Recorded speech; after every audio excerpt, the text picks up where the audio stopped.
What's up, guys? I'm Jesse. That's Michael. We're Planting the Spear, and we're here to talk about Florida State's 24-7 win over Pitt that got them to a 9-0 record, remaining undefeated on the season. And they booked their trip to Charlotte. They are now set to compete in the ACC championship. We don't know who yet. Looking like it's going to be Louisville, but we have a lot to go back and talk about in this game. It's also now we're going to save this for a little bit later in the week, you guys. But it is Miami week. It is Miami Hate Week, so we're going to mention that a little bit as well. For those of you watching on YouTube, I know the podcast can't see this. I do have a special shirt that I'm rocking for this game, if you can see it here. So for those of you listening on the podcast, it's got the U hands down with a little, a little Special hashtag we like, message. right? A Yeah. little special hashtag we like to use in the Florida State fan base, FMFFM. If you know, you know. So Michael, appreciate you joining me. How are you, my friend? Oh man, I'm good. It's nice to come off a win. It's always great to get up, the next few days and just know that, you're the best team in the state. You're undefeated. You've clinched the ACC championship berth. You are looking potentially at a playoff berth, and the other teams are not, especially that dirty, downright disgusting school in South Florida. Exactly, and that's the funny thing is like, I know this game didn't quite. When you talk about the Pitt game, it didn't quite go as dominant as maybe we thought it would be. But then, I mean, at the end of the day, Florida State gets the win. It was Yep. a 3-score win, and you saw Florida really lose to a bad Arkansas team at Yes. home. At Then you home. saw Miami kind of get whipped by NC State. So all in all, it's just a good all-around weekend to be a Florida State fan. Like, you can never complain about a Saturday where you win and both rivals lose. So That's I'm right. loving it. Thanks, Miami, for letting us down on getting a night game. Of course, I'm sure most of you guys have heard. Can count on Miami for that. Right. The Florida State Miami game is going to be at 3:30 on ABC. It has been announced. So Yep. Miami fell apart and cost us a night game, but it'll still be fun. At least it's not a nooner because those are the worst. But it's going to be a crazy atmosphere. It is sold Oh out. man. Like I said, guys, we're going to have a full-on Miami preview coming up this week. So let's jump into this Pitt game, Michael. So Florida State gets the win, like we said, 24-7. Now, this is one of those games where it's kind of almost like the LSU game. You know, it was 45-24, but you add on to the end every time you tell someone that score. Well, it was really 45-17 because you Right. gave up some garbage time points. Florida State did take a knee on the 2-yard line at the end of the game. They could have Oh, scored. I was pleading with Mike Norvell. I Just know. just score here. I Keep the know a lot of streak. people were upset about that 30-point streak, but you do Yeah. know that this game was literally 6 feet from being 31-7. So, and you would Correct. have covered the spread. Florida State went on a 24-0 run, could have been a 31-0 run. So while it started pretty slow, it was a 3-point game as far as about 4 minutes left in the third quarter. Florida State did open things up late, and they could have Yep. added some beauty points at the end. But Mike Norvell, for some reason, I guess was feeling a little – had some good vibes in his bones or something, and was taking pity on Pat Narduzzi because I would have scored, Oh, and then probably kicked an onside, for some correct. more style points. But that's just me. So as we get into some thoughts on this game, like I said, it does stink that the 30-point streak ends, but the win streak is what Continues. matters, and That's it right. stays intact. I mean, if Florida State wins the national championship game 6-3 or We ain't three gonna to care. or 3-2. We ain't gonna care. I don't care. Like, I you don't won. So It's a win, a right. win is a win. The point streak is cool, but the win streak's what matters. So, Michael, give That's me some right. of your overall thoughts on how this game played out. Yeah, I know we talked about it in the live reaction to the show, but actually going back and watching the show, we talked about this in the pre-show as well. It kind of changed your perspective just a little bit to know that, man, Florida State actually, on offense was moving the ball up and down the field. And I know you're gonna give us some stats around that, but they were moving the ball. If you go back and look at that game, you had the fumble on the first drive, you had the fourth down when they were pinned on their 4 or 5 yard line. They drove 92 yards and they go for it on fourth down. Trey Benson slips there, or he probably walks in for a touchdown. So you get that. And then when you watch the plays where they punted, they had 14 possessions, okay? And they punted on a majority of them. When you watch those plays, it was like one or two little things. Yep. Either it was a penalty that we got, or it was a missed block, or just a miss. I thought Jordan was very mostly accurate on the day. I mean, some of those throws he made in the coverage that were catches, like, oh my gosh, those were like dimes. But some of those were, you're playing with receivers who normally aren't playing in those spots. You're not playing with your two NFL caliber receivers. So of course you're going to have the offense. It took the offense, almost a quarter and a half to adjust to that, and then another quarter to really get it going. And so, looking back on that, yeah, it was 24-7, but I felt like it was I would say a dominant win, especially by the defense. Yeah, they had a couple busted plays there, but those two plays that they busted on, I mean, you talk about the effort play by Frenchell Cypress, who, makes the fumble. If he doesn't, that's 7. And then, of course, they give up the 7. It's 14-0. That's a completely different game. So I thought the Right. defense played very well. And I'll give you this quick stat here that I thought was just super interesting, is that there was a stretch of about 10 plays in the second quarter. So the first quarter was a wash, but in the second quarter, there were 10 plays that Pitt gained 159 yards on those 10 plays. But then for the rest of the game, so 50 plays, Pitt only gained 174 yards and no touchdowns. So if you were to go back and just redo those 10 plays, I mean, really, FSU dominated most of the day. Yep. So to me, I'm not saying that there weren't warts in this game that still need to be worked out, on defense with the communication and the bus or whatever. But man, gosh, I just thought it was another feather in the cap for Adam Fuller and that defense there. And I just thought the offense had to just adjust, and they needed time. But again, I mean, this is a team that beat Louisville at home, and you held them to 7 points. I mean, they couldn't get really much of an offense going. You were in their backfield a lot. You disrupted the quarterback. And then again, when you needed to score, when you needed to run the ball, when you needed to make the catches, they were made. I mean, that's a sign of a team that gritted out a dominant win in my book.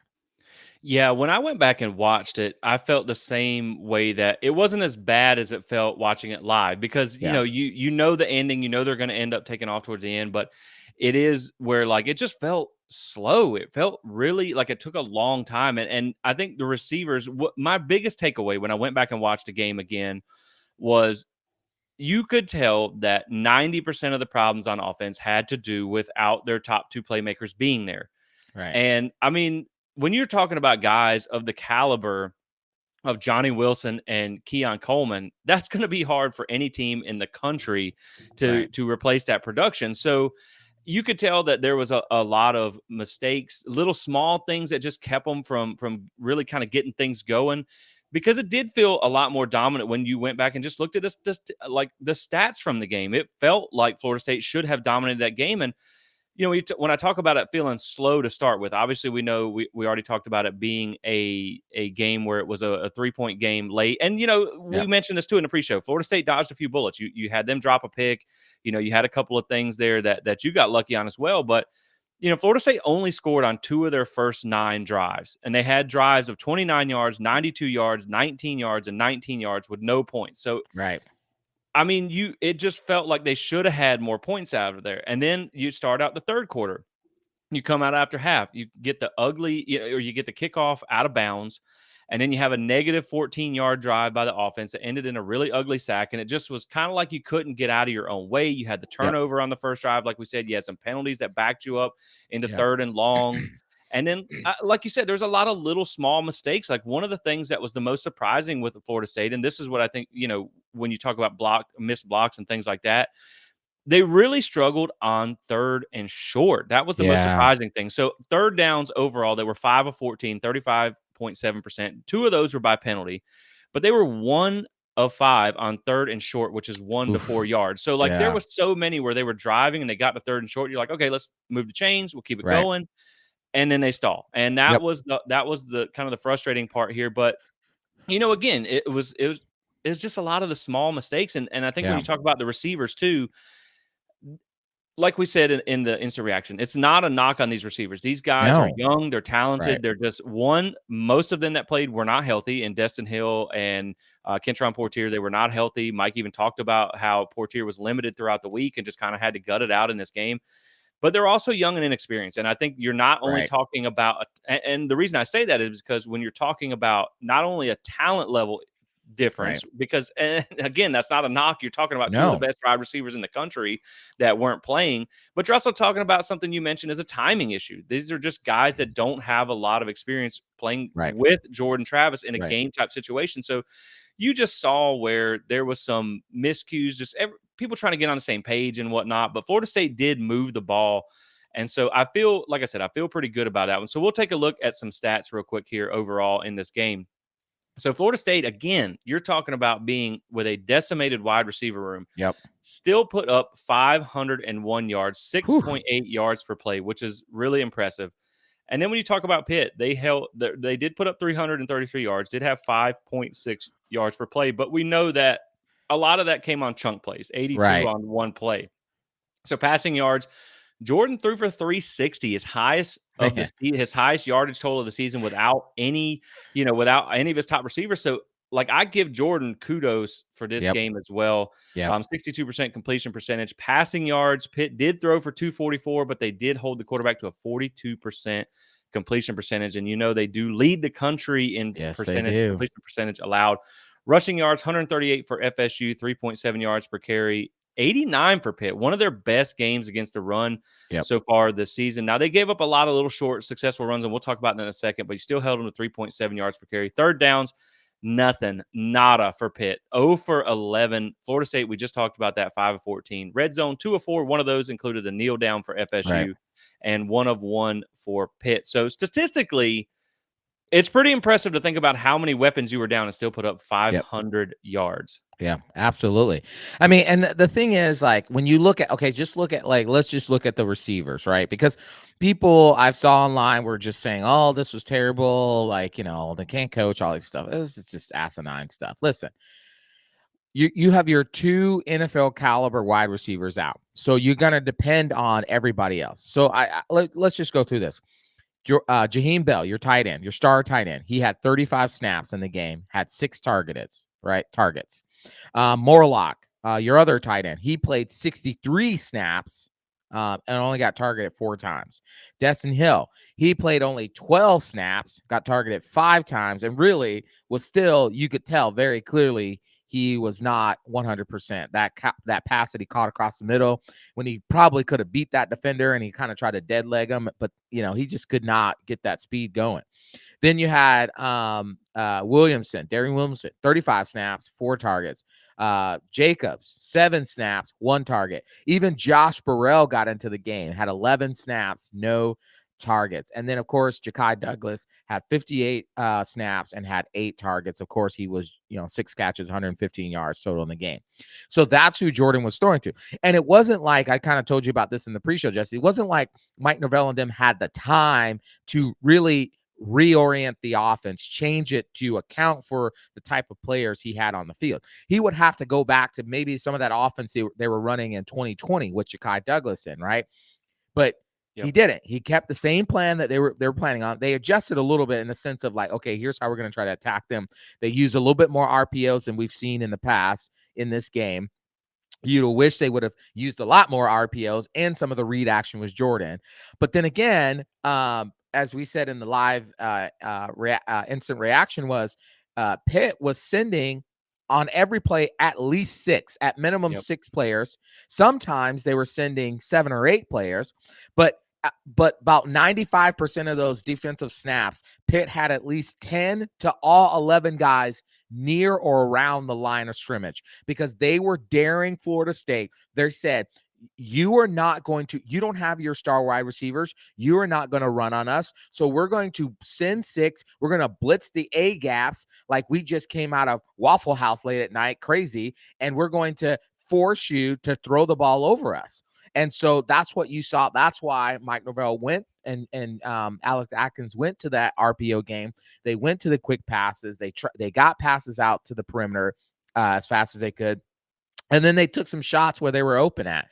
And I think they ended up going like maybe 4. I think it was 4 of 8. Maybe that I saw. I could be wrong. But on those 50-50 balls there. And I thought they did what they had to do to win the game. And of course, in doing what they had to do, Jesse, he throws for 360 yards, his most passing yards. Now, it was only by 1 yard, but it was his most passing yards. And he did that without his NFL wide receivers. So we can only imagine, right, if assumption leads to a better assumption, we can only assume that had he had, let's just say Keon, Man, that's probably an additional 10 points. If you had Right. Johnny, that's probably an additional 14 to 21 points in that game that we end up seeing. So, we can harp on what they showed at the game, but honestly, I mean, what offense? You look at Georgia, you look at Ohio State. Let's say you take out Marvin Harrison Jr. at Ohio State.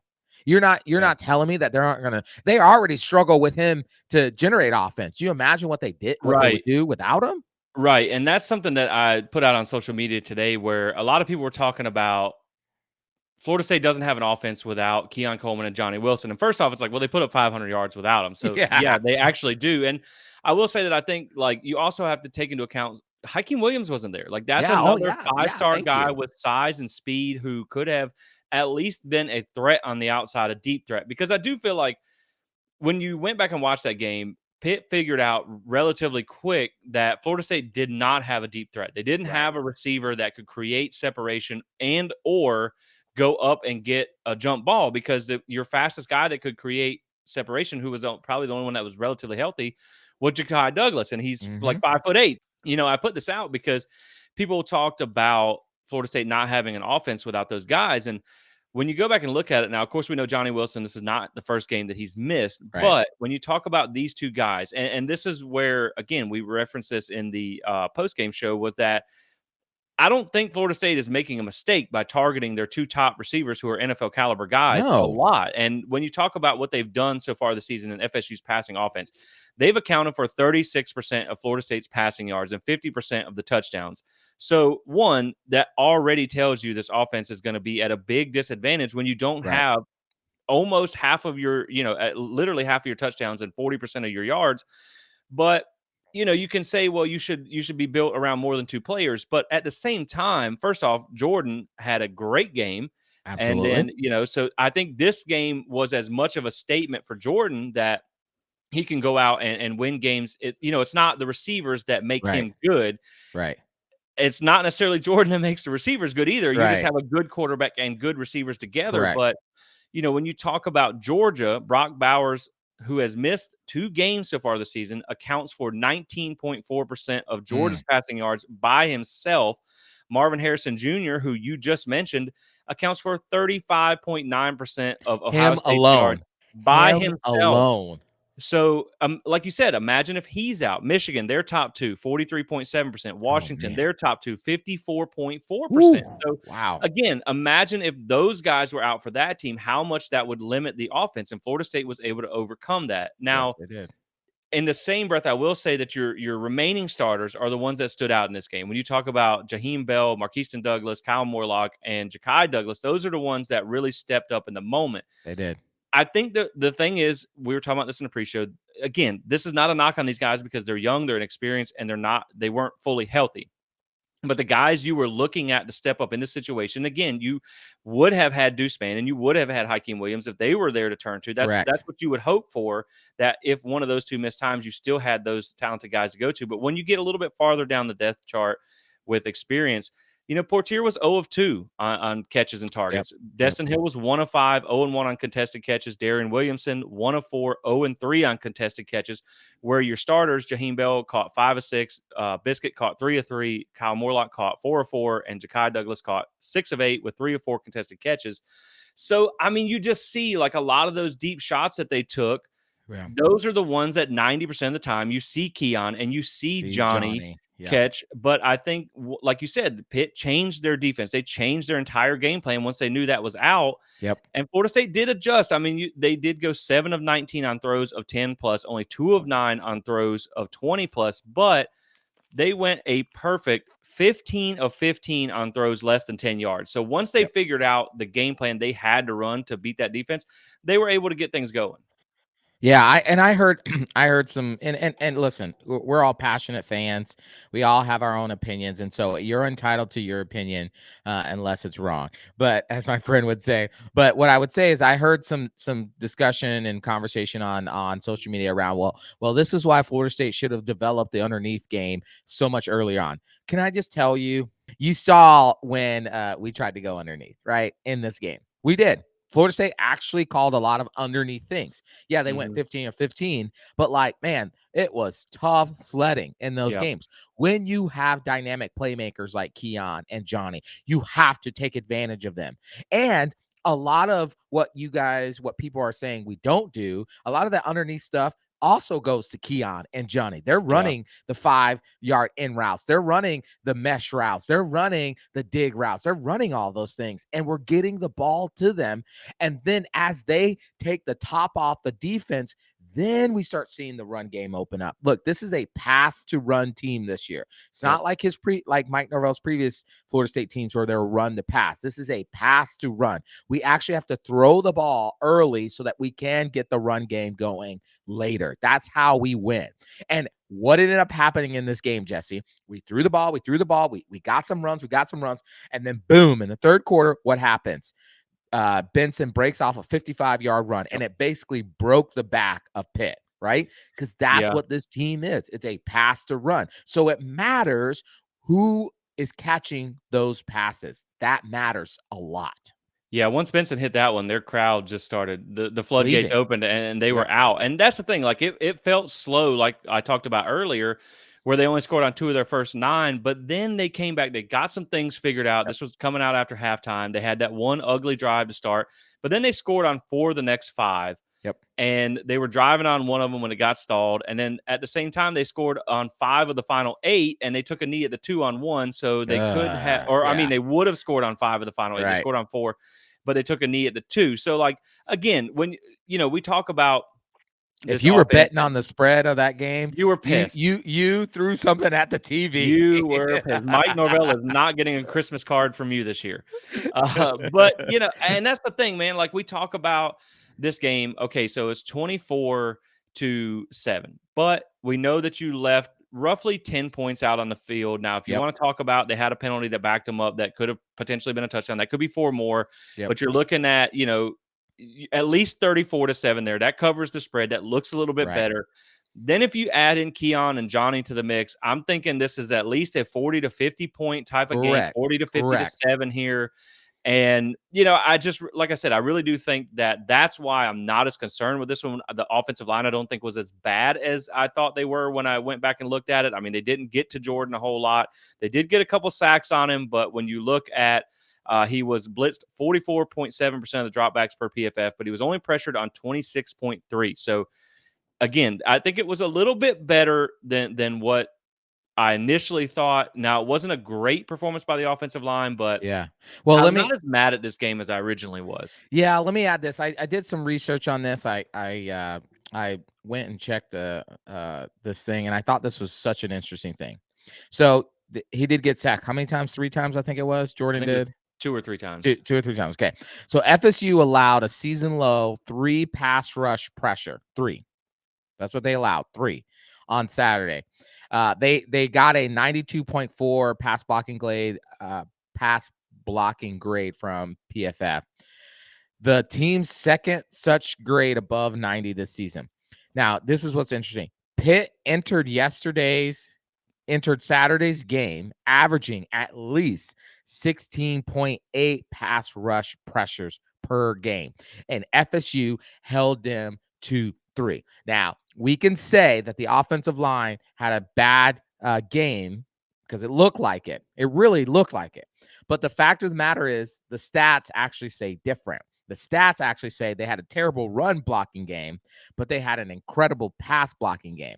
To only allow 3 when Pitt has averaged almost 17 pressures per game, to only allow 3, man, that's an incredible feat against a really good pass rushing team.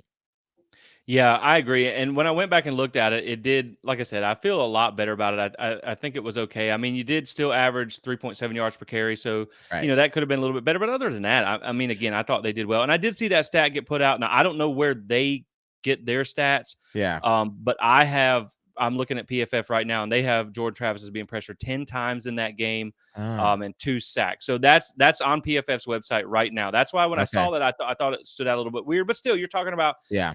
6 less pressures easily than and sometimes they do adjust their stats as things go. They get corrected and stuff like that. But, still you held them to a low amount of pressures. You did well. And again, that's a good defense. We talked Yep. about, now they won't update till Monday night. I don't know when you'll be listening to this, but as of the start of that game, Pitt was 40th in advanced metrics in defense. So it's not Yes, a they were. terrible defense. So yeah, man, I just think like overall, when you talk about the game was like, again, they went on a 24-0 run. It was 24-7. We know they could have easily put up 31 right there. They Yep. know that they left some points on the field. We know that there was some mistakes that were made that don't get made when you have your two starting receivers in there. Yep. So again, that's why overall I just don't feel bad about this game as I did before. They shut them out in the second half, and I feel like when Florida State is back at full capacity, and let's be honest. We both agree that had this, if you'd have flip flopped these two games, and this was Miami, they probably play. They probably play. They probably play. I think there was a little bit of maybe load management there. Now I Yeah. think Johnny really is injured. I think he's working through the process of like a concussion, and those are Yeah. it's one of those where if you don't have to play, Right. if you don't have to play them, you got a lot going forward, and that Louisville game looks tough and things like that. So Right. I think they felt like they could win without him, but then you also add in, like, again, if you'd had Hakeem, if you'd had Deuce Spann, Right. if you'd had, because we didn't even talk about all the hidden yardage that was lost in special Correct. teams. Correct. Apparently we couldn't catch a punt for We like the couldn't first catch half. a punt to save our lives. My gosh. And Yeah, I watched at least one roll 15 yards. So like, oh, dude, don't even talk to me you know, about that. About so broke my 75-inch TV. I was so so it was just, again, this was a game of little things that yeah. Florida State, I mean, mistakes are mistakes. They, Yeah. Florida I mean, State they had, gave up 11 tackles for loss. Like, we yeah, can't just like it I wasn't know you perfect. right. You're hearing us talk today, and it sounds like we're trying to like gloss over. We're not glossing over the mistakes. There were mistakes made in this game. There are things that have to be cleaned up. You cannot give up 11 tackles for loss. You just can't do that and win a Right. game. It just so happened that your defense was dominant enough against Pitt that those 11 tackles for loss didn't matter. But that's a problem. We cannot Yep. give that up against Miami. We'll lose the game. Yeah, because a better team would have probably beat you there. And Right. I will say that the one thing when we talk about, we're going to get into the playoff rankings in a minute, but when you talk about how you saw some other teams get off to a slow start in Ohio State, Yep. Georgia had a close win and things like that. Yours was just against the worst team. That's the Yeah. problem. Like, it's Yep. still a 2-7 Pitt team that got beat by 50 something points. But you also talk about Pitt at home this season. They lost by 6 points to Cincinnati. Then they lost by 17 to North Carolina, the same thing you were able to do. Yep. And then they beat Louisville by 17 points. Mhm. So they've been pretty decent at home. And again, like we talked about in the postgame show, where Florida State had some offensive struggles, but of course we know that they had their two top playmakers out. And that Right. not only changes your production, but it changes the way you get defended. But at the end of the day, yeah, you lose the 30-point streak. But what would have been more concerning to me would have been if Pitt came out and scored 20 points on your defense, because Right. that offense is bad. And for Right. Florida State to come out and basically shut them down, I mean, 0 for 11 on third downs, only 7 points. Like, you held them really in check the whole game. So to me, that is why, like, I it would have been more concerning for them to rack up some points on this defense. So Yep. I feel like this is one of those games. And, throughout the course of a season, there's going to be some games where your offense wins. There's going to be some games where your defense wins. But the last, 4 to 5 games, stretching all the way back to right after Clemson, you really love what your defense has been able to do. Now, I Yep. know it's been against bad offenses, but you've shut every single one of them down. You have not allowed them, like we talk about, Florida State in the past can make an average quarterback look like a Heisman contender. Yes, they can. They can allow some bad offenses to put up some points. So you've shut down some not great offenses. So it's Right. at least nice to see that you're handling things like you're supposed to. And that this Absolutely. game could have been a lot worse. But Mike Norvell was just feeling gracious that day, and for some reason took He's his foot off feeling the bad for gas. good old Pat. Yeah. Right, but I will say too, like we talk about this when we get into the rankings side of things here in a little bit. The reason we have a committee, they are supposed to watch the games. Yep. And so we know they're going to take into account that you had your two top guys out. But if you do watch the game, then you realize how close Florida State was to covering the spread and that being a 24-point win. So I think this is a good test for them. I think it was one of those where they were able to go on the road and overcome some things to gut out a conference win and lock in that ticket to the ACC championship, which is huge, man. I mean, this is the first time in 8 years, and I'm just extremely excited to still be undefeated and still be in the ACC championship. So I'll throw it back to you for your final thoughts on the game. But for me, it just comes down to it wasn't great. It didn't look pretty because it got off to a slow start, but I'm not as concerned after rewatching it as I was in the beginning. And I feel like a lot of the mishaps that happened in this game had a lot to do with the two guys that weren't there because it Yep. just threw everything off. You know what I Yeah. mean? Yeah, absolutely. Yeah, and I would say too, final thoughts on this game is like, I mean, again, I thought the defense played well. I mean, if you look at that pass to that Fentrell Cypress, caused the fumble. That pass went down as an 82-yard pass, right? That's 25% of their yardage that they've gained. You take that away, you take the other deep pass away, and really Florida State just they handled them Yep. defensively, like they should have. So that's why when you hear me say it's a dominant win, I'm not looking necessarily at the points. I'm looking at how the defense manhandled that offense, right? Except for a couple plays. And then I think offensively, you have your two NFL caliber wide receivers who probably make a 21-point difference in the game. Right. Yep. They're not there. And so, yeah, you're going to struggle a little bit. You're going to struggle when you're having to adjust. And not only that, like I know we keep talking about, Keon Coleman and Johnny Wilson, but you didn't have Hakeem Williams, who's Yep. coming on. You didn't have Deuce Spann. You didn't have those guys. That's four of your top wide receiver rotation. Yes, you had Bell, you had Morlock. But, I thought I was going in the game. I thought the tight end should eat, but Pitt Yep. had a plan for them. Pitt was taking them away because they were playing very near the line of scrimmage again. So that really harms the tight end action.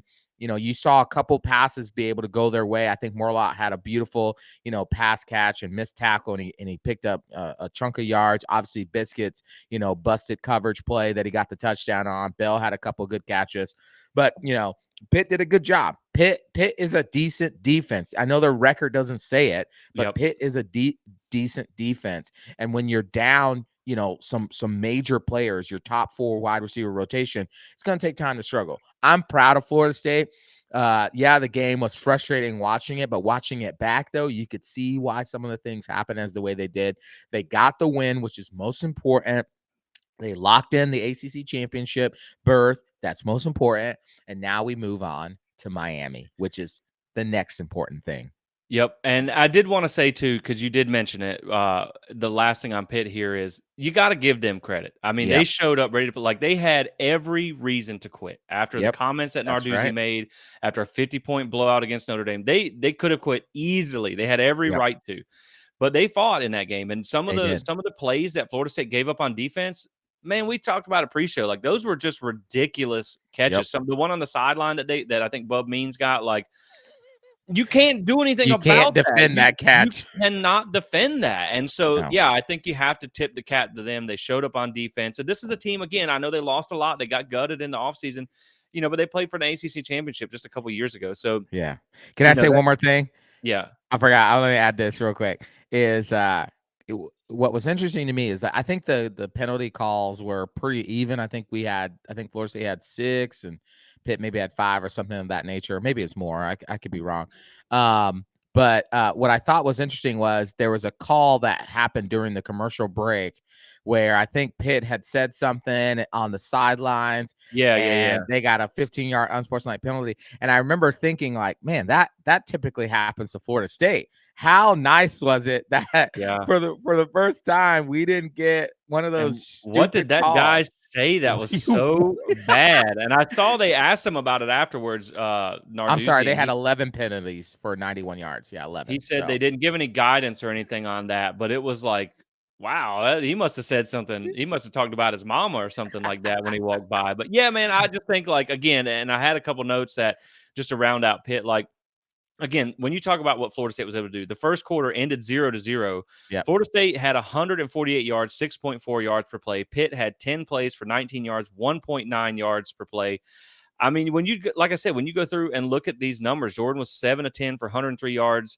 Their quarterback was 1 of 6 for 16 yards, 1.3 yards per carry. Like when you look at the numbers back in this game, it's just kind of hard to picture how Florida State didn't win this by a right, lot more. I right. mean, and it goes down the line. So yeah, I mean, at the end of the day, they'll get that once they get their guys back, they'll get that hammered out. So Yep.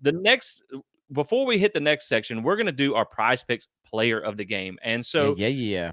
With this one, obviously, there's a couple different choices you can make, but one of the good choices you can make is playing daily fantasy with Prize Picks. And so that was a Yes, you smooth one, can. wasn't it? That was a That great that one. was a good one. I recovered. I almost forgot to throw it in there, so I recovered This on is that one. great. But you can get started with Prize Picks, and I did okay. When I saw those guys were out, I went and I adjusted on a few things. I took the over on Trey Benson and I took the over on Jaden Daniels in that game. And Smart. so that was a nice little payday there. So, yeah, guys, you can get started with Prize Picks where, again, this is not some crazy lineup creator or fantasy football like you would think. This is they give you a number, you go more or less. It's that simple. You're only playing against yourself and the number. So get started. You can get a 100% first deposit match up to $100 by using code SPEAR. We'll link it below. So get started with Prize Picks, guys. We appreciate your support. For me, Michael, I'm going to go. Now, there was a couple different choices here. So I originally, and because I know who yours is, I can, you're not, you're keeping the same one, right? I'm So keeping the same all one. right, so I'm not giving away any secrets here. I really came down to two, and at first I really kind of wanted maybe a co-player of the game here Okay. because I think Oh, Jordan deserves a shout out. I mean, to yeah. throw for 360 yards, your highest total of the season, Yep. with a just absolutely decimated receiver core. I think it really shows that some people can say like, okay, well, maybe Tate Rodemaker or maybe Jesse from Blanton Spear Yep. could play quarterback for Florida State with guys Yeah. like Johnny Wilson and Keon Coleman.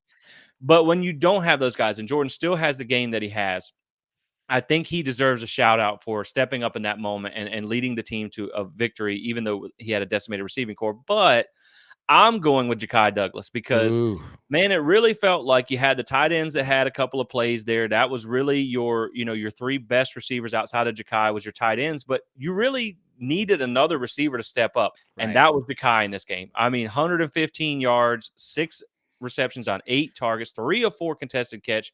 I mean, he kind of did it all for Florida State, and he was really. It's nice to see him. We know he missed the early part of the season with injury, so he's a guy that's working his way back too. But you know how dangerous he is when he gets on the Oh field, and so man. it was nice to see him be able to be the guy that Florida Yep. State needed when they needed a guy. So Yeah. my Prize Picks player of the game is going to be Ja'Kai Douglas.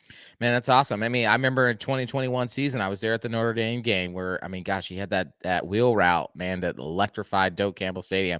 You thought coming into the season he was going to be a big part. Obviously, he was injured. So for him to have finally a breakout game, my hope is that turns into that third, 4 slot receiver. Now we're seeing all that underneath route. What we hoped that Micah Pittman was going to be last season, Right. that he kind of did, but it really didn't break out into that. And so, yeah, I love that pick. My Prize Pick player of the game is going to be Braden Fisk. I Now, love it. you might look at the stats and say, well, he only had 1 tackle, which was a sack, which is only sack. But if you watch that game, he was a dominant force. He was consistently in the backfield, consistently moving Christian Veyer off his mark to throw, off his launch point. He was in his face. He was disrupting the run game, disrupting the pass game. Yes, he finally got his first sack on the season there. But I just thought he had a dominant effort. So Braden Fisk is going to be my Prize Pick player of the game. Awesome. I love it, man. And just looking at here, he was tied for first with Patrick Payton in the most pressures in the game with 4. He had 3 quarterback hurries and a sack. So, like you said, the stats may not necessarily jump out at you, but he was Yeah. very impactful. When I went back and watched the game, he stood out on Yeah. film to me. And that was a grown man sack. Man, Like that's a he just grown blew man. that offensive lineman up and got right into the backfield. So that's going to be our Prize Picks players of the game. Shout out to those guys for coming through. We needed them most. You guys get started with Prize Picks, and you can make Saturdays a little bit more interesting with Yep. code SPEAR. So, Michael, the next section we're going to get into because it's like we're putting the cake in the oven season now. Let's go. The ingredients are starting to whittle down. Everything's getting ready to get dressed up for the final show here. So we're going to talk about some games around the country. Now in the instant reaction, we touched on some that we're still in the process, but now that we've seen some results, we're going to talk about those too. And then we're going to get into how that affects the CFP rankings as it relates to Florida State. Yeah. So Florida State, we know they moved to 9-0. They're sitting good. They're still undefeated. Now let's talk about some of the games around that affect Florida State. So first off, I'm going to mention that we already talked about they locked in that trip to Charlotte, and man, Yes, sir. I'm so excited. Like Let's most of you guys go. know, I live less than an hour outside of Charlotte. I have been dying for a game this close to home for 8 years now, so I cannot wait. I will be there. I've seen some people. We're trying to get some things together for that. So definitely, if you're going to be in the area, stay tuned. But your possible opponent in that game. It was a big one on Saturday. We knew it was Yep. going to come down to more than likely the winner of Louisville versus Virginia Tech. Yep. Man, it was anything but close. It So was, it was anything it's but far close. from that. Louisville beats Virginia Tech 34-3. Now, I will first say that Louisville has been you had really two kind of bad things for Virginia Tech here. You had Louisville, who I heard something about like they have won like 10 home games in a row by double digits or something like that. So they've been really, really good at home. Yeah. Then you have Virginia Tech, who's been really, really bad on the road. They are a good home team. So you mixed two bad scenarios for Virginia Tech, and they got their doors blown off. Yeah. And when I saw a 31-point blowout, I was like, okay, let me see. Like, was there something fluky in this game? Nah, man, it was just a good Yeah. old-fashioned butt whipping. Butt 382 whipping. yards by Louisville, 140 by Virginia Tech, 4 sacks, only 1 turnover by Virginia Tech. So really, Louisville just shut them down. And what I find interesting about this game, obviously it looks like you're going to have a tougher opponent when you talk about Louisville in the ACC championship, but and Virginia Tech was a good win for you, and they got dusted, so that probably doesn't help your strength of schedule. Right. But I think we talked about this in the social post that I put out before the weekend, kind of a rooting guide for FSU. You wanted Louisville to win because you wanted that extra feather that you can put in your cap in the That's ACC right. championship game. And Michael, looking around Louisville, when you talk about Oklahoma just sustained another loss. Yeah. Ole Miss has to go to Athens and play Georgia next week. So hypothetically, let's just say, and hopefully they upset Georgia, That'd but be nice.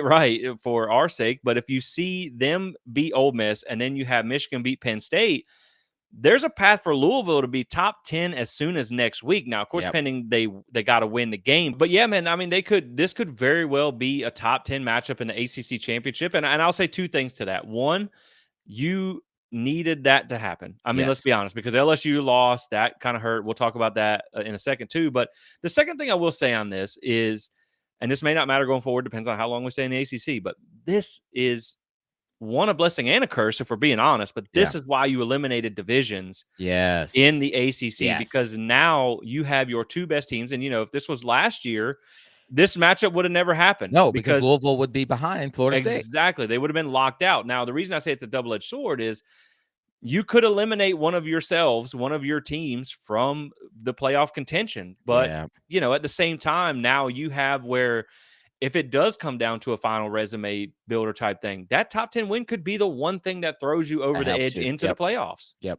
Yeah, and I would say too, Louisville doesn't have a chance to get into the playoffs. At least I don't think they do.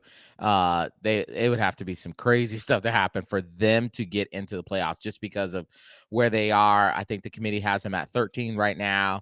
I mean, if they went out and let's say they did beat Florida State in the ACC championship, I just don't think I don't think the committee would put them in over, one loss Texas or somebody like that. But you would love for them to win out. As much as I am not a huge Louisville fan, you'd love, but I can actually cheer for them and not feel bad. You would love for them to win out so that if you are undefeated going into that ACC championship game, now you're right. You get to play a top 10 ranked Louisville team. And if you beat them, then that's another feather in your cap to say, look, we beat 5th ranked LSU when they were 5th ranked. We beat Clemson. By the way, we're still the only team to beat them at their home. Let's just go ahead and acknowledge that for a second, right? Yep. We beat a ranked Duke when they were really good with Riley Leonard, right? Hopefully we beat Miami. We beat Florida at their place, hopefully. And then we add Louisville. We would have the best resume going into that college football playoff. And so, you hope Louisville ends up being undefeated there so that they can help you. But you got to take care of business first.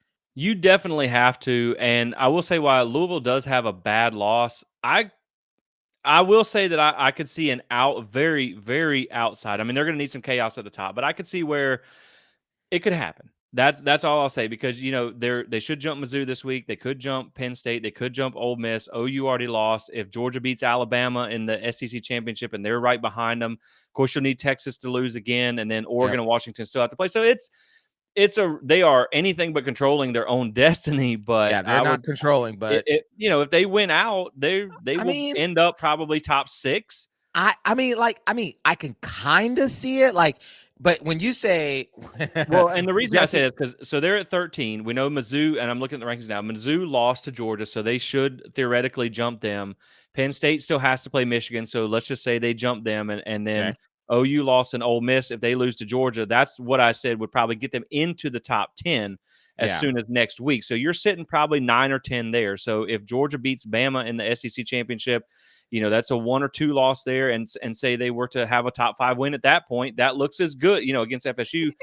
That's going to put them there. So like really your only stumbling block there would be Texas above them to get into the top 6, and you still have Oregon and Washington that have to play. So yeah, the yeah. more I you mean, look at it, it's going to take some chaos. I mean, they're it's going to need good. some teams to lose, but again, you talk about Penn State has a ranked game left. Ole Miss has a ranked game left. OU, they already lost. Alabama still Yeah. has the SEC championship. So Yep. there's Well, there's and a they got Auburn, so let's not right. kid it. Auburn has been a house of horrors for them for a while now. Yeah. So And so it's a that very outside chance, but they have a lot to play for. And I it's been mean, impressive what they've done in year 1. Like yes, they yes. might be a problem with Jeff Brom. They might be. And listen, Louisville seems to play Florida State just so. I mean, last year, you look at that game. Yeah, Jordan Travis gets injured, but Florida State loses that game unless Rodemaker doesn't step up and have the game of his life. And the 2 touchdown passes to Johnny Wilson there.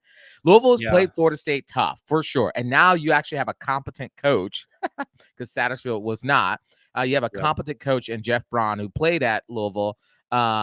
Now coming back, and he's got them. Yeah, you're right. He's got them churning, and so I think it's going, regardless of all the rankings, and all that stuff. I think it's going to be a tough game. Yep. Regardless of that, I think it's going to be 2 great offenses.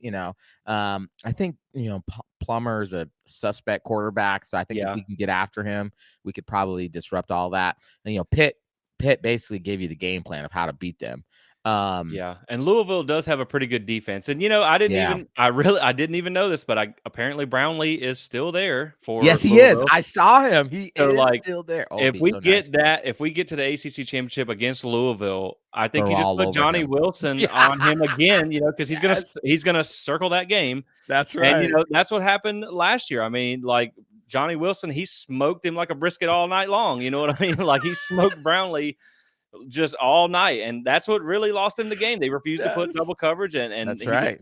he And got now you come with not just Johnny, but Keon. yeah. Oh So my I feel gosh. good. I feel good there, but it's going to be a Yeah. tough one. But that's what you needed. Yeah. So, Yep. and then of course the next one we'll talk about, which doesn't have anything to do with any championship talk because they're not involved in it. Florida Oh lost at home to a 2-win Arkansas team, my goodness. 39-36 in overtime. And I saw where Arkansas was on a 6-game losing streak, and that was their first ever win in the Swamp. So, Yes. good job, Florida, setting records in year 2 under Billy. Listen. So, Listen. It's not just the fact that they lost at home. It's not just the fact that they lost at home to Arkansas. It's not just the fact that they lost at home to a 2-6 Arkansas. It's not just the fact that they lost at home to a 2-6 Arkansas who had never beat them in the Swamp. It's the fact that literally one of my best friends, shout out to Landon Crouch out there, he is a diehard Arkansas fan. I mean, this dude bleeds whatever their colors are, crimson and white, right? He wears the weird hog on his head and says, woo, pig suey, whatever they do, right? It's not just that. It's the fact that my best friend had basically called for Sam Pittman's firing, that they were all ready to my friend was saying, I cannot wait for basketball season. yeah, And he was as good as fired. he was good as fired. And you let this 2-6 terrible team this season come into your house and beat you. Yeah, it was that's always really fun to watch. I mean, it's been a struggle fest. Like those are one of the games where you look at Florida and you're like, all right, well, they can probably get to a win there, so we'll Yeah. see how they do. Yeah, and it didn't happen. So it's And gonna it be didn't happen. it did not So happen. woo So pig suey. Go Arkansas. Thank you for making our weekend. right, because again, everyone talks about you want strength of schedule and whatnot. Like we're never gonna cheer for Florida or Nope. Miami to win. And Nope. then you talk about Florida, man, like let's be honest here. So you got LSU, you Mm. have Missouri, at LSU. Both of those Ooh. games are on the road, and then Oh you get man. Florida State at home to end the season. Florida's going to be on the fence whether they make a bowl game or not. So, yeah, man, like year 2 under Billy Taggart is not going very Billy well. Taggart, I Billy love it. Billy Taggart. It's Can not, you imagine yeah. this, Jesse? They arrive to play, or well, Florida State shows up, and that team is basically quit. I mean, come on. They're on the And brink, remember right? too, like they knocked Florida State out of bowl eligibility a few years ago, and so like there Yes. could be some. I mean, you want to beat Florida anyway, but like Regardless, if but it came down to bowl eligibility, you'd be pretty excited to knock them out of a bowl. And so, yes, yeah, man, I think that will be fun. And obviously, it kind of shows. Everyone says like it's so hard to win in the swamp, but apparently not. apparently not. Apparently not. So we'll see. I mean, obviously, a rivalry game is different, so we'll see Right. how that goes. But and then of course, talking about the weekend. Now, the best thing to happen for your strength of schedule Come on. was Clemson beat Notre Dame Come on. 31-23 in Death Valley. And this is a game again where Florida State is the only team to beat Clemson in Death Valley. I think that is worth mentioning. I think that's something that the committee should take note of, that this is a team that is way different when you play them at home. Yes. Their defense just ate them alive in that game. I mean, I watched it because I was interested to see how that one Right. went, because that was something I pointed out in the pregame. And so that was good, not only for your strength of schedule, but that also was one of the marquee wins for Ohio State. Now they lose. So, yeah, Yep. man, that was a good one for your strength of schedule. Well, and it helps. Yeah, like you said, it helps us and it hurts Ohio State. Like, listen here. I am. It's very clear. I've said this before. I am not a fan of Dabo Swinney. I think he No. is pompous. I think he's self-righteous. I think he, even Tyler from Spartanburg, though I didn't agree with his questioning and how he questioned Dabo, I thought he had some sense. And for him to just really run that dude through a coal like that, I just thought it was just so inappropriate for a coach to do that. That being said, though, I was Yeah. cheering so loud when they won that game because it just goes to show again, you don't walk into Death Valley and win the game. You Yep. don't walk into Death Valley and win the game. And so the committee needs to give Florida State credit for what Florida State did. They were giving Ohio State so much credit for beating them on the road. Oh, look at Ohio State. Love you. Okay. Well, now you need to give us credit for walking into Clemson and beating Clemson when no other team has been able to do that. And what? Now we're at 60, like 70 something games now that they've only lost 2 games and 70 games. Now, come on Yeah. now. Yeah. So you should definitely get credit for that one. And I mean, hopefully Dabo mails Tyler from Spartanburg a game ball for this week, because you feel like that's why they won that one. Of course, we did see Boston College reach bowl eligibility this Look at the weekend goal. against. Look at those Yeah, I mean, Eagles. they just quietly got a 6-3 record. And I did say like preseason, I thought they would be a bowl level team. I thought they would be one of the most improved teams this year. Just got off to a rough start. And then, of course, we will mention that LSU did lose to Alabama. That stinks. That was the worst game of the weekend for your Yeah. like rooting interest, because you really wanted them to go in there and knock Alabama off. That really would have given you Yeah. the best win in college football. I think now Texas has that best win, but I mean, it doesn't mean LSU is a bad team. It's just, man, like it would have been good, but it was hard to ask because you went into Tuscaloosa. LSU already has a pretty terrible defense, and they had Right. multiple guys out for that game. So it was a tough ask, and Alabama is kind of hitting their stride, but that one did hurt your strength of schedule a little bit. Yeah. Well, and the thing too was that LSU had a lead. They were up, I think they were up it was 21-21 at the half, and then they were up 28-21. And then Alabama goes on a big holy cow. It was 21-21 at the half. Then they come out of the half, they score immediately. It's 28-21, and then basically Alabama goes on a 21-0 run. Within that 21-0 run, Jaden Daniel gets hurt. I mean, I don't know if you saw the hit he took. Yeah. It wasn't. I mean, they called the targeting on that thing, or at least a roughing the passer. He literally hit him this roughing the passer thing in college football has got to get worked out. Regardless, he gets hit. He's probably either concussed or something's not right. He comes back in for one play. They call a timeout. They're like, no, we can't do this. Then they bring in their backup quarterback Nussmeier, and it's over at that point. Alabama just tees off on him, and it's over. So, that hurts us. It would have been so nice had they won that game. I was rooting for LSU. Normally I don't root for LSU in that Alabama LSU game, but I was rooting for them to win because that would have helped our You resume. So needed that it. yeah, you needed it. So that's gonna hurt a little bit. But it doesn't mean LSU is necessarily a bad team. It's just Right. Bama, Alabama's Alabama. They find a freaking way Alabama's Alabama, they man. find a way all the time. So, and then the last one we're going to talk about before we go into the playoff rankings, and of course we got to talk about this one. And being that it is Miami week, we got to talk about this one. Booyah! So now keep in mind, guys, like we said, we're not going to do a full Nope. on preview right here because that's coming. We're going to record that Wednesday night. It should be out Wednesday night, Thursday morning for you guys. But Miami did lose to NC State 20-6. Now, again, this is what we talked about with Miami before when they did away with the divisions. It's like, okay, guess what? Now you don't get to play in the crappy Coastal every year. You Right. get to play some of those games, and you'll find out why we don't like going to Raleigh to play up there at nighttime. And Oh, I was thinking the same thing. right. Like now you get to feel like what it's like playing in Raleigh. Exactly. You get experience in that. And so they come in as a 6-point favorite and they end up losing by 14 points. And when you look at this is the thing about Miami. So we know they started with a pretty cupcake schedule. They got a decent win against Texas A&M, who's not a great team. Like your win against LSU is obviously still much better than that. But when you Much talk better. about this game, and then you talk about the last few games that they've had. So I went back and I'm looked and I'm like, man, so first off, they come in, they lose to Georgia Tech by 3 points. They were a 19.5-point favorite. Yes. UNC was a 2.5-point favorite, and then you lost by 10. Clemson, again, you beat Clemson in double overtime. That was a pretty decent win. I will give them that. But then you you went to overtime against UVA, who you were a 19.5-point favorite.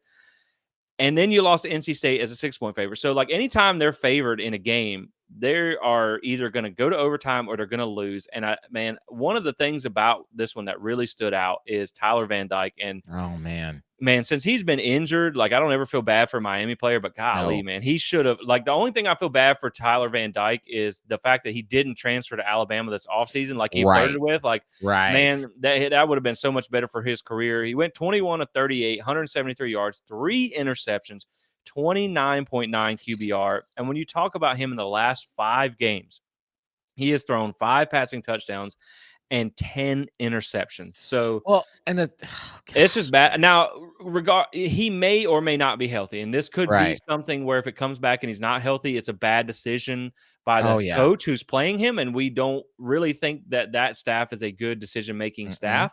So you could have that as well. But if you he's have not tons of injured, evidence to prove that. man, then right, and like if he's not injured, then this Well, is and the not thing- good. Well, and the but thing but is- we've seen him be good in the past, Right, so that's why right. you think it's something different going on. Well, and the thing is, it's like we've seen the best of TVD, right? We've Right. seen the best. We see that, like regardless that he plays for Miami, you have to call a duck, right? You have to admit when a player is really good. And Tyler Van Dyke is actually a really good quarterback. There's a reason why the NFL is drooling over him. Well, at least they were. I imagine now that this has hurt his stock tremendously. Yep. He has struggled, and I mean struggled.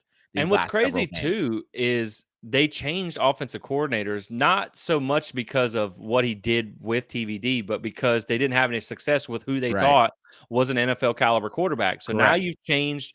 You fired a former Royals Award winner who just before he came there, and now your offense still kind of sucks. And so it's like it's better than it was, but it's certainly not great. And he has a better offensive line that he's playing behind this year. And it's just the results still aren't there. So, yeah, man, it was a tough sledding for Miami. Again, screw those guys. It cost us our night game, which stinks. But, I can always relish and celebrate in a Miami loss. So that was fun to see there, obviously, to see them lose as always. But, yeah, I mean, like I said, it's another thing that added to the weekend to see Florida State win, to see Florida lose, and then to see Miami lose again. I just love it, man. So, yeah, I mean, the fact that they didn't even score an offensive touchdown against NC State, I mean, it's crazy. I mean, Clemson, I know they lost it. I know Clemson lost to them, but Clemson put up 17. Yeah, Duke only scored 3. Marshall put up 41 points on this defense. 41 points. Yeah. Louisville only put up 13 points. Yeah, NC State's got a better defense than they They do do. offense. That is That for sure. 3-3, what is that? That's 3-3-5. that 3-3 that 3-3-5 defense, man. It is literally a house of horrors playing against them. In that Yeah. 3-3-5. But I mean, again, like this was Miami that was supposed to be this really jolted. All their fans said, "Oh, the offense, you just wait. 4th and 14 was the best thing to ever happen to us." Yeah, not We'll get into that next time. Yeah, and so I'm looking at it now in advanced metrics. NC State does have the 27th best defense, so that's pretty decent there. But they have the 88th ranked offense, and you gave up 20 points, so you Yeah. feel good about if Florida State has its guys back next week, they should be fine there. So yeah, man, it's always fun to relish in Miami's pain, especially because it's Miami Hate Week. So Yeah, let's just go. enjoying that. So Michael, let's just kind of round this out with what all this Okay. means as we get ready for the playoff rankings to come out on Tuesday night, the next edition of it. And they say they start with a clean slate every week. We'll see. I don't know. But I never so believed that. so we'll just run through the top four. So Ohio State did win against Rutgers on the road, 35-16, but they did trail. Now Rutgers is, they're sneaky not bad. I'm not gonna say they're Right. sneaky good, but they're sneaky not Right. bad. They are 6-3, kind of like Boston College. But they did trail 9-7 at half in that game. So a very slow start. They were actually outgained by Rutgers in that game, which is kind of crazy to think about. Again, like you talk about, their offense is kind of suspect. They only had 328 yards. They had a pick six in that game, so they only scored 28 offensive points. And, again, this is something where it wasn't necessarily an impressive win. I don't think they're going to get bumped down for it because the final score did end up kind of pulling off a little bit there. But, you talk about they put up 328 yards against Rutgers, who in advanced metrics has a 32nd ranked defense. Florida Right. State put up 500 yards and 24 points against the 40th ranked defense without pretty much half of their receiving core. So, Yep. you see like Florida State's offense again, they're still going to be one of the best offenses in the country when they're Yeah. healthy. And then up next for Ohio State, you get Michigan State. That's a win. You know what I mean? Michigan State's they're freaking terrible. Yeah. Minnesota, they should be able to win that game. And then they get number 3 Michigan. So they're really Ohio State. You can kind of outside of something super crazy, you can set them on cruise control until that Yep. last week of the season when Yep. they play Michigan. So yeah, a slow start, trailed at the half, but they ended up taking care of business. So, but I mean, again, it didn't hurt you that they got off to that slow start. Right. Right. Yeah, absolutely. No, it didn't hurt you. No one in the top 4 except for Michigan really had a dominant win. Like you said, Yeah. Ohio State didn't really take off until maybe I think they scored 14 points in the third quarter, but really it was the fourth quarter where they scored another 14 that really Yeah. solidified that win. Obviously, Georgia struggled. Yes, Missouri was ranked, but Georgia struggled at home against them Yep. to really pull out that game. Michigan, like you said, I mean, it was really 17-0 for a while, and then they kind of pulled it on or poured it on there towards the end. So I don't. And then Washington, I think you said Washington. Yeah, I was gonna say Georgia, as we know, they won 30-21 versus number 12 Mizzou. So they did trail 13-10 midway through the third quarter. So the game Yeah. was tight, but when you talk about a top 15 win in the eyes of the Right. committee, Right. they're going to be fine there. They're not going to punish them in No. any way, shape, or form for them. Next up is number 10 Ole Miss at home, then at number 17 Tennessee. So Right. they're going to have their chances to bolster that resume, and they are also going to have chances to slip up. So we'll Right. see. It was close. I mean, you think about it, Mizzou, they are one of those teams that I would say is sneaky good, Yeah. where Yep. they can beat you. And we know Mizzou is kind of given Georgia some problems the last few years. Yep. But, if you look at how tight that game was, they had the possibility that Ole Miss or Tennessee could be the one to upset them. As you mentioned, Michigan won 41-13 over Purdue, who is 2-7, replaced their coach this year, replaced their quarterback. Again, Michigan beat another bad team. But Right. what's interesting with Michigan, next up, number Penn 11 at Penn State. it's going to be a whiteout game. Man, I'd love to go to one of those games. God. Me too. That's like literally 99% of the reason that I would be okay with going to the Big Ten is going to a whiteout game. Oh, And gosh, that'd be so cool. And Penn State, they beat the brakes off of Maryland. I think it was like 51-15. So man, they, and then Michigan does go to Maryland, so you feel good about them winning that game. Then of course Yeah. they play Ohio State, but man, that Penn State game is going to be really one to watch Well, next week. Well, Jesse, this is the season for Michigan right here. Yep. Regardless of all the sign stealing stuff, I saw that they're begging the NCAA to give us due process, whatever. But this is really the season for Michigan. They got they're at Penn State. They're home against, or no, they're at Maryland, and then they have Ohio State coming to the Big House. So this is what's going to define Michigan season is right here. Yep. This little 3-game slate right here, and I know Ohio State. Ohio State barely won against Penn State. I think it was, I forget the final score was like 20 to 12. 20 to 20 to 12, 12, yeah. right? So Penn State has a really decent defense, right? So I imagine they're going to be jacked up, ready to go, wanting to at least show that they can actually play top teams. James Franklin, he has a terrible record against the Yep. top 5 team ranked teams. So I know I will bet everything I got it's going to be a whiteout game. Yeah. And keep in mind And that oh, the it's one slated for noon. Oh gosh, it's Oh, slated yeah, for noon. see, that's the It's reason not I gonna be a don't wanna whiteout go to the game. Big Ten is Gosh, because of their big noon kickoff. It just that's stinks, like, terrible, who wants all your primetime games to be at noon? That's right? Who's paying yeah, that attention? Oh, that's sucks. terrible. Okay, well, it's a But noon I game, so Right, but I was gonna say too, like Penn State lost to Ohio State, but it was in the shoe, so it was it at was in the home. shoe. So you're Yep, talking about again, you're having that home field advantage, and Penn State is a tough place to play. So they're gonna be up for that one. Like you said, this is a 3-game season for them. This yep, is where the rubber is gonna meet the road because you're either gonna have one or two situations. I feel like that's gonna happen. They're either going to be able to go in and win these games and go. Maybe the cheating just also happens to be while they're good, yeah, yeah, yeah. or they're going to lose one or two of these games. I don't see them losing to Maryland because they're still a good team. I mean, Right. Michigan's still good, but Oh yeah. if they lose one or both of those games, then the cheating was a thing, and that Right. they should have been punished for it. So Correct. we'll see. And as far as the punishment goes, I'm not really worried about that right now because I think they're going to end up letting it go to the end of the season. Oh Let man. Michigan run their course. Harbaugh will probably go to the NFL, and Yep. then whatever. Then they'll put the next coach on probation or whatever, which is totally fair. And then, of course, we know what Florida State did. We already talked about that. Washington won 52-42 at number 20 Mm. USC.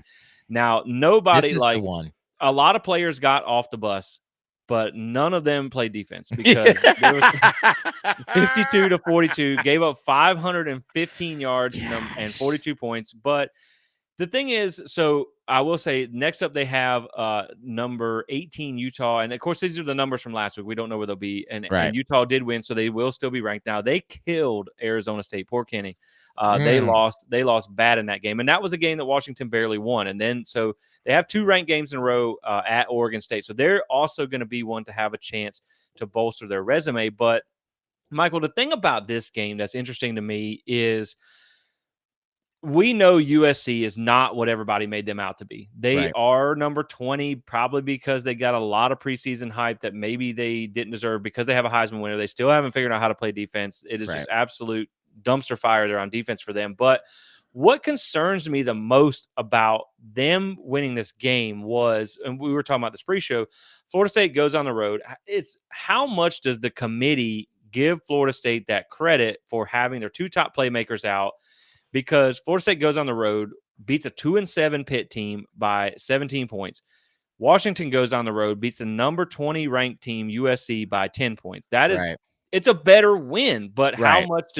how much do they either give you credit for being down playmakers, or USC, Washington take that credit away for them not being able Right. to play defense? And what I told you was the one situation that I could see maybe them jumping Florida State is because we know the national media committee and all them, they love some freaking Caleb Williams. And Yes, they so do. it's not, like I said, it's not going to be Washington beat USC. It's going to be Right. Washington beat Caleb Williams Because and he plays USC. defense. Right. Yeah. Exactly. So that's really the one that I worry about is Washington being able to jump you because of what they did. I'm just hoping the committee has enough wherewithal to go. They didn't have their top receivers, and they Right. took a knee, which could have Yep. extended the lead there at the end. So Yeah. yeah, Yeah, and like I said I can totally see your argument, Jesse. I think that's valid. Here's the counterpoint I would give you and give, those watching just to think about. Here's what I hope. Here's my fear and my hope. Yeah, my fear is the same as yours, that they'll look at that and say, oh, it's Michael Penix and he's a Heisman darling. And man, look what they did. It was so good how they beat everybody. Um, and how they beat USC and Caleb Williams, the reigning Heisman Trophy person. And so they'll say that. But here's what I keep thinking. I think that, and I hope that they will look at that game and say, okay, Washington literally just played the worst defense in college football. Like my son's high school JV team, if anybody on that committee, maybe Boo Jr., who plays in JV, could go and score 52 points against that USC defense. I mean, they literally just fired their defensive coordinator this week, right? Like, my hope is that they'll look at Washington and say, okay, you have struggled literally. If you go all the way back 15-7, you did not score an offensive touchdown against Arizona State. You almost got beat by Stanford. You end up winning that 42-33. Then you go to USC. You were losing the game for a while, and then you come back to win, 52-42. You're not Yeah. playing like a top 4 team. And so my hope is that the committee will not look at the number next to USC, but look at USC as a whole and say, this was not a very good team.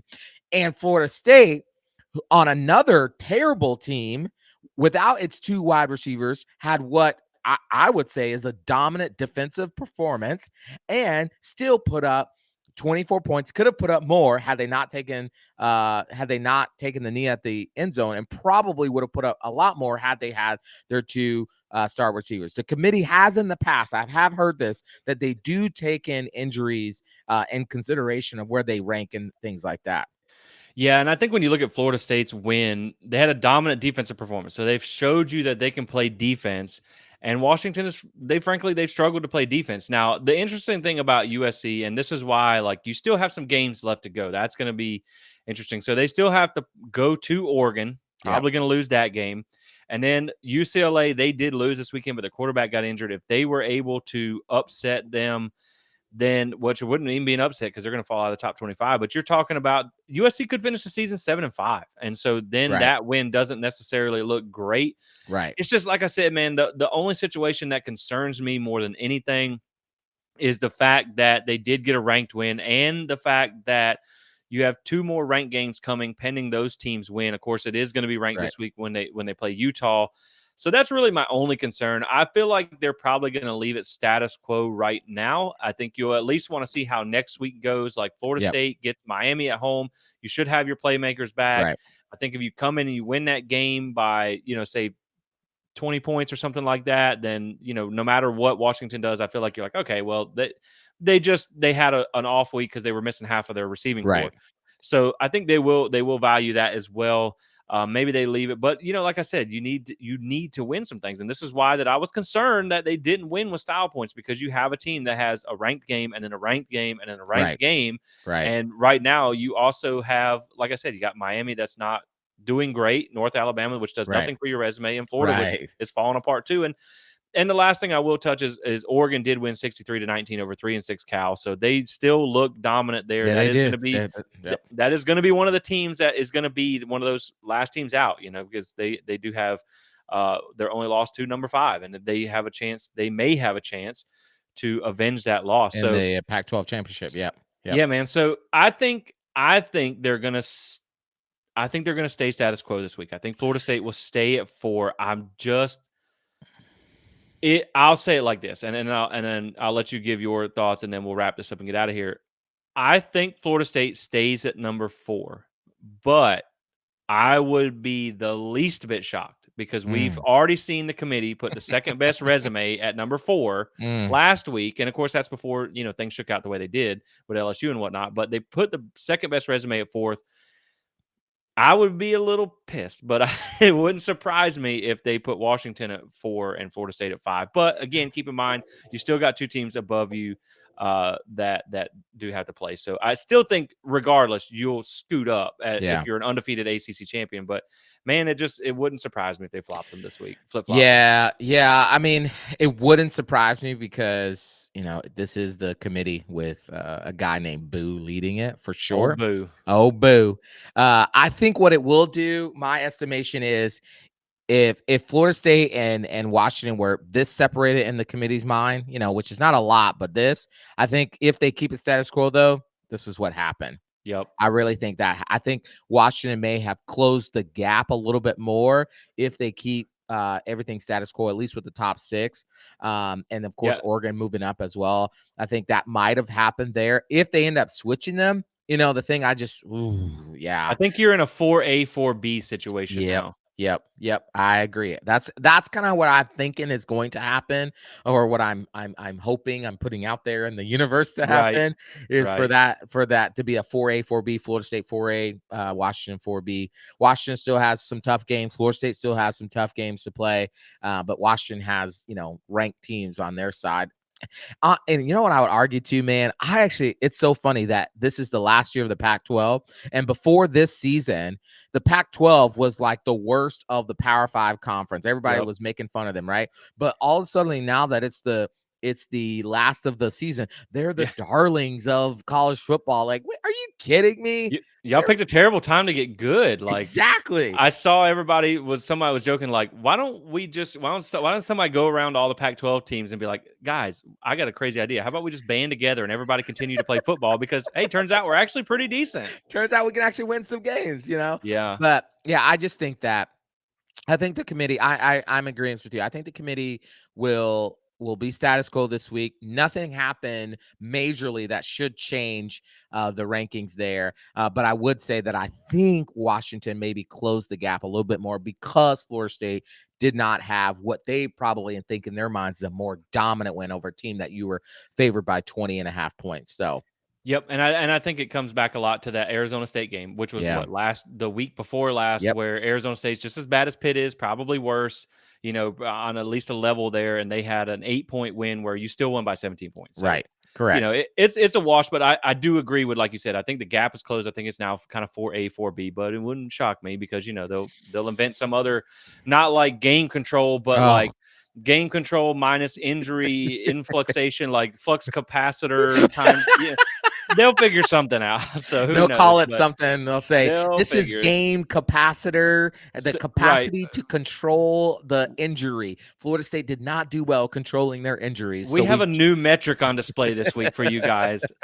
It's the KFO, keep Florida State out metric. So whatever we have to do, whatever stat we have to make up. So it'll be interesting. We'll see how that shakes out on Tuesday. And then, like I said, guys, we'll be back with a Miami preview.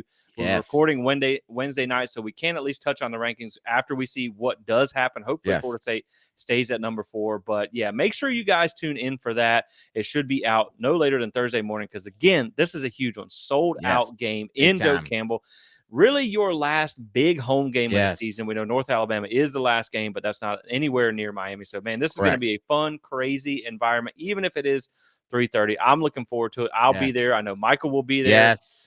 We'll be in lot 14. Hopefully some of you guys can swing by and say hi before the game. So, if yeah, you're man. coming, show up loud, show up ready. Yep. Man, get all your barbs and all the things that you would love to say to Miami, the football team, not the fans. Be nice to the fans a little bit. But show up ready to just yell, scream. Let's make this place a house of horrors for Miami.